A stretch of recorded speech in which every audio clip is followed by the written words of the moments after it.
come in, sir? आइए, please come. She's working. Good afternoon. Good afternoon, sir. बैठिए. Thank you, sir. Thank you, So ma'am. you are Navdeep. Yes, ma'am. Okay, what does Navdeep mean? Ma'am, Navdeep comprise of Nav and Deep. Nav means new and Deep means light. So it's new light, ma'am. There's new light. So you are shedding new light into the world. Ma'am, I hope to. Is it okay? Now, what have you done? You are an engineer. Yes, ma'am. Presently, I am in the Indian Forest Service, ma'am. Oh, Forest Service. Yes. Very good. So which area are you posted in, or are you doing training? No, ma'am, I am posted at Bathinda right now. Bathinda. Yes. That's very close by. Yeah. And where do you belong? I'm Firozpur. Firozpur. We pass me here. Very nice. So I heard that Russia has halted gas supply to 2 European Union states. Have you heard about that? Yes, ma'am. Which are these? What are the names? Let us ask.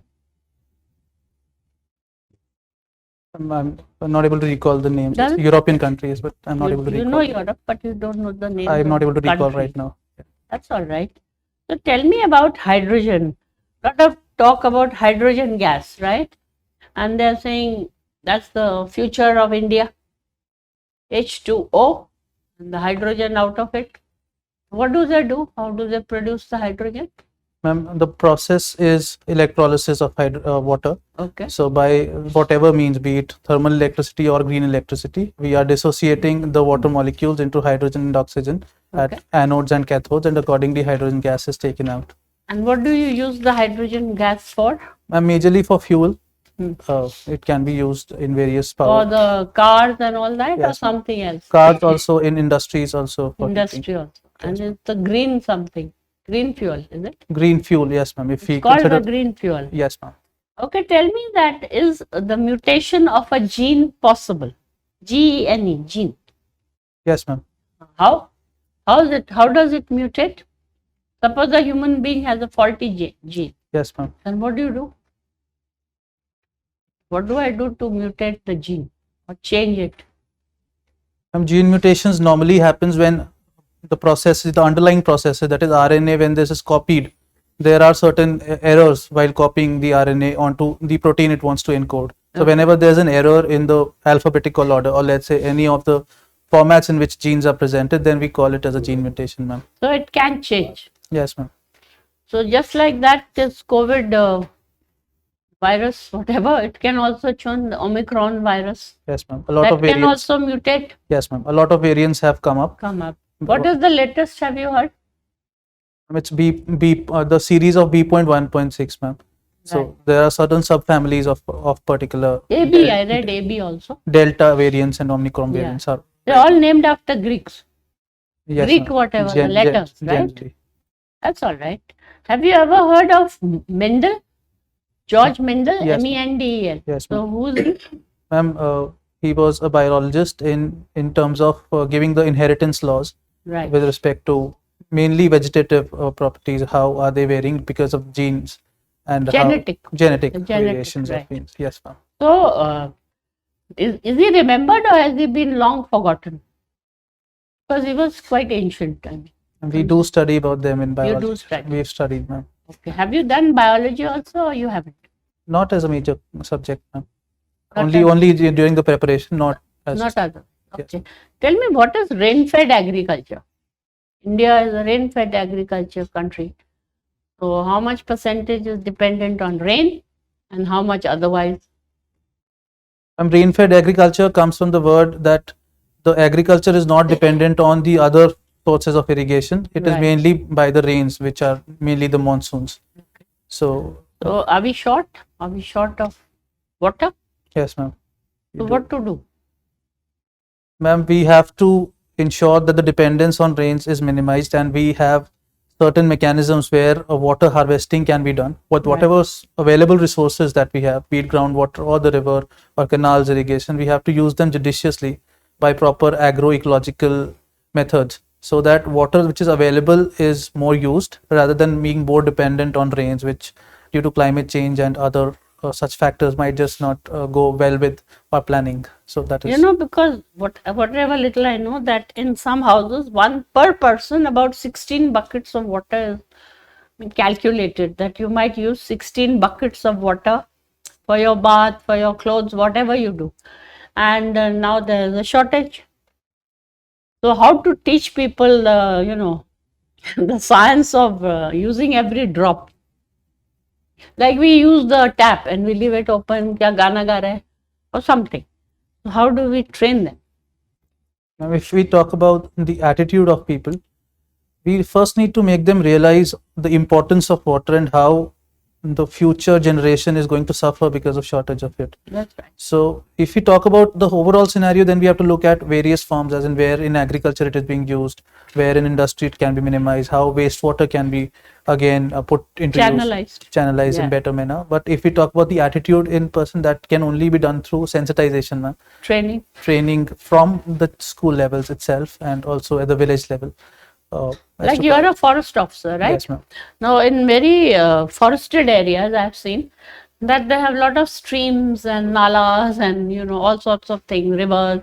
So what happens? A lot of water is flowing freely. Yes, ma'am. The water is flowing. The people are using it. The animals are drinking. The lion also comes and drinks its water in the evening, right? But somehow we have not been able to conserve it. But that is what you must teach your people. Yes. Thank you. Isn't it? Like I have seen in the hills, lot of water is flowing. Yes. No one's bothered. Only the leopard comes. At 4 o'clock, the leopard comes. He wants to drink water. Then I'm finished. If I'm there, he'll eat me up. But we must block or dam some water to allow him to drink and the others also. Yes. And we do that in a lot of soil and moisture conservation activities. That is part of our forestry mandate, ma'am. Training, yes. Right. Sir, puche. Thank you, ma'am. Okay, thank you. Navdeep, you are already a member of one of the 3 RDA services, Union Forest Service. So why are you now trying to move to civil services? Like you are given only 2 choices, IAS and IPS. What are the reasons? And how do you think that your skill sets of engineers and forest officer, you have been there for last 3 years? Yes, almost 3 years. So how your skill sets of your being an engineer and forest officer will help you in becoming a good civil servant? So the future of our country, or for that matter the whole world, will lie on sustainable development and the use of technology at a war footing. So in terms of forest engineer, I have realized the problems of how we are diverting the land and how sustainably we could have done it in a better way.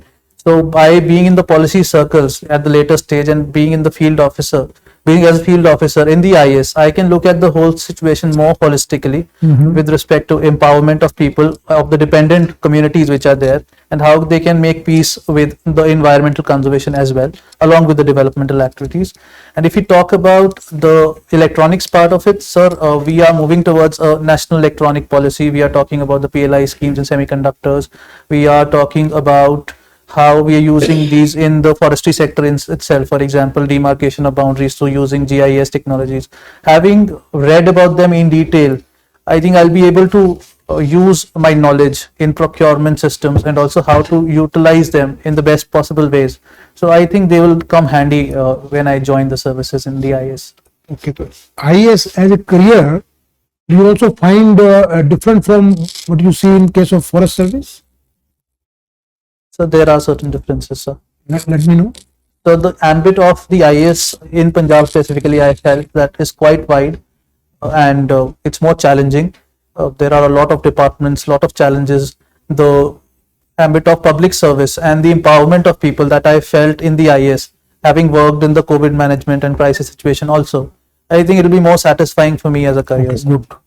Now, you are working as a forest officer there in Punjab. Sir, what is your role? What role you can play as a forest officer in carbon sequestration? So very recently, if we talk about, there are certain voluntary markets that are being set up for carbon credits, and in the villages of Punjab, we have started off this program wherein the current price is about $6 per tree. So we are incentivizing the farmers to use agroforestry species to plant them and getting incentives from certain companies so that they can get their incentives of carbon sequestration and also get some economical benefit out of it. So you are linking the farmers to the companies. So, That's great. Yes, very nice. Good. So, is it picking up or? so it has just started in the last 6 months. Okay. And we are hopeful of getting some good rewards in terms of giving economical value to the sequestration rather than just talking about, because that doesn't make sense to the farmer to conserve. Very good. Right. Now, Navdeep, yesterday Honorable Prime Minister made a remark that we must provide speedy and accessible justice to people using technology. Of course, he made other points also, but he also emphasized the use of technology to make our judicial system more accessible, more quick, speedier. So, what are the technology you see which can be used in improving our judicial system, particularly to tackle the problem of huge pendency?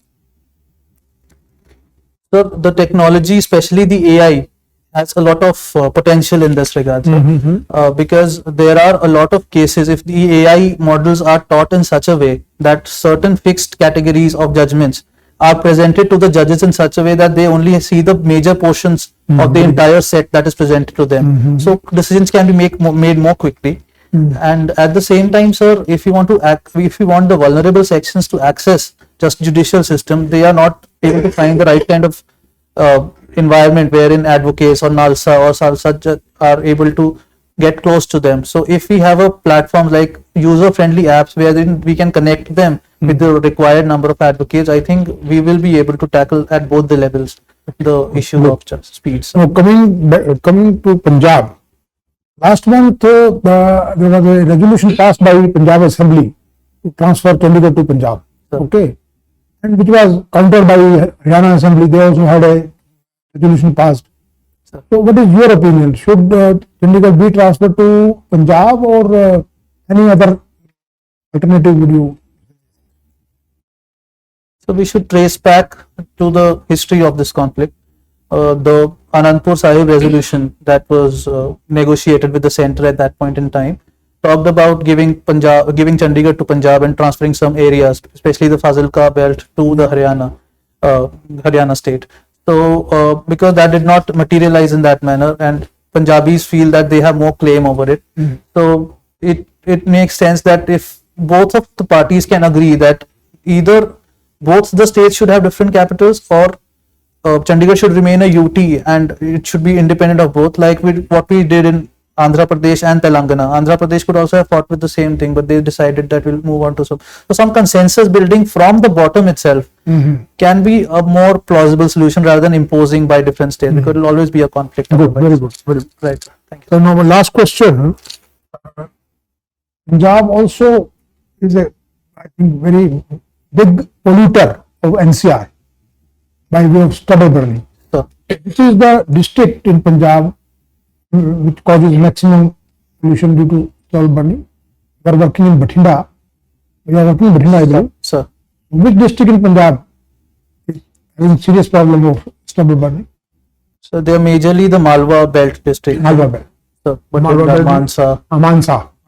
belt, and then if you move, because that they're more Suppose closer. you are Navdeep, you are district collector of Mansa. Sir. How would you control this stubble burning? Have you read about this Ambala district collector who has controlled this stubble burning to a large extent?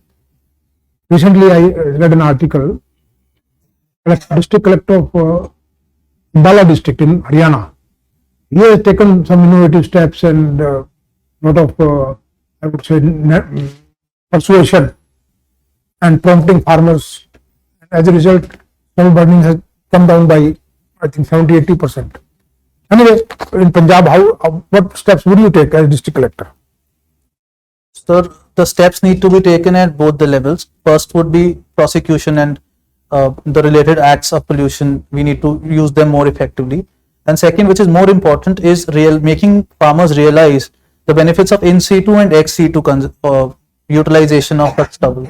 In situ being happy rotors and making them available, the custom hiring centers which are subsidized by the government. Yeah. The problem is that of connectivity, how they are not able to get it at the right rates. And even at the ex situ level, the biofuel plants are being placed. There are demand in the paper industry in the Fazilka belt also. So if we are able to persuade them that it is an economical value to them as well, So I think that is more important than the Thank you, Navdeep. How do you, sir? Thank you. Okay. Now we come to the fact that you clear up pollution. There's something that's noise pollution also. Sure. And we have talking of noise pollution for the last 4 or 5 days. We are talking noise pollution, loudspeakers. I would like to understand what is noise pollution. What is silence zone? And are there any laws to contain noise pollution? The noise pollution is the pollution caused by noise after a certain permissible levels. As per the WHO, after 85 decibels, it is not a conducive environment for the good health of the person. Navdeep, let me interrupt you. You are into Bollywood dancing. What is the decibel of Bollywood dancing? Say, Daler Mehdi ho gayi teri balle balle. What should be the decibel of that? So it should be defined as per the different zonations that No. Tell me, if I were to play at a normal pitch here, what would be the decibel noise pollution of that song in this room? So it should not be more than 50 or 55 It decibels. should not be, but what will it be? So the original track is definitely a high volume, but we can obviously You reduce can the also volume. tone it up and down. Yes. Now coming down to the removal of loudspeakers, under what law and under what rules does it happen? So the Air Pollution Act of 1974, sir, talks about 1981. I'm sorry, talks about the noise pollution, and if they are above the permissible levels, then we can definitely take some penal measures for it. Sir. Let us go into the Supreme Court directives that there are silence zones and there are also no loudspeakers to be operational or public at system from 10 at night to 6 in the morning. So You are a senior government officer. Is it being implemented? sadly, sir, there are certain issues in that, not seriously implemented. Not seriously. I'm happy that you have acknowledged that, and it's time also to address that. Coming to your core area, Environment Protection Act, the Supreme Court Supreme Court has given a directive that there shall be no non-forest activity within the forest area. There shall be no non-forest activity in the forest areas. Have we been able to subscribe and enforce it in letter and spirit in toto? That there should be no non-forest activity. Okay, Navdeep, tell me, what is a non-forest activity? So it is defined in the Forest Conservation Act and different acts also. Non-forestry activity is anything which is not related to afforestation or protection of forest in a particular way. Even plantations, orchards are also considered as non-forestry activity, even though they were growing trees in that. Even to an extent, a commercial ecotourism activity would also be a non-forestry. Non-forest activity. So accordingly, it has been defined that anything which is ancillary, which is not ancillary to forest conservation, it would be a non-forestry. Basic things like check dams and forest roads are forestry activities because you need them to monitor. I go to the very core. These are the borderline areas. So- I go to poaching. So I'm very fond of non-veg food. I go, say thank you, I'm going for a drive and kill 2 black bucks. Do you think it is a non-forest activity? It is conducive to conserve forest. So we have to look at the laws of it. Not black bucks, obviously, because they're Schedule 1 animals. I'm talking of exact example. Black bucks, in reserve forest area, So it is not permitted in the law and it will be penalized. penalized. How many people have been penalized? And do you think illegal hunting and poaching, are you serious about it? Are you serious about it? So yes, sir. Very serious about it. Sir. What is our track record of getting the likes of Sansar Chand? Have you heard of Sansar Chand? Sir, I'm not able to recall, but I've heard. But You heard of Sansar Chand, the biggest poacher that India has ever seen. Not alive any longer, but the biggest poacher. And why do you think are we killing tigers? Why are we killing tigers in any case? Why the fascination or the fetish for tiger products? so we have to look at the demand side of the tiger. Where is the product. demand coming from? Certainly not from sir or ma'am or me. So majorly from the outside countries, especially the southeastern countries, especially China. For the You should focus on traditional Chinese medicine, TCM. sir. And there, can you tell me the price of a tiger body part? The price of a tiger body part. Sir, I'm not sure the exact, but it is in crores, sir. It is more than gold. Even tiger droppings have more value than gold. Now tell me how a tiger is poached. The forest officer should be able to tell me how do we poach tiger. Certainly not, we can't use a gun. There has to be silent method of killing tiger. How do we do that? So the mechanism that the poachers use is a complete ecosystem approach, right? From the villagers, how they employ the villagers, they get to know what is the area of their visit. They sometimes use inciting mechanism like the urine of a particular, let's say not black buck, but related prey species. And then they induce it, and through various dart mechanisms which are there, to first they try to, if not kill them by noise, but if they try to make them unconscious, and then Have you heard of traps and snares and booby traps? so they are also used, sir. Okay, now my last question to you. You are in the Punjab. You have a border with Pakistan. There are drone attacks. You must have heard of them. And drug peddling and drug smuggling is a very important concern. You as a superintendent of police or a district magistrate of Faridkot, what would you do to prevent availability of drugs, action in respect of the illegitimate traffic and sale and purchase of drugs? So the issue is quite multidimensional. I would tackle it in 3 ways. So first would be use of technology, because these drones. Please, I'm a not technical person. You have to educate me.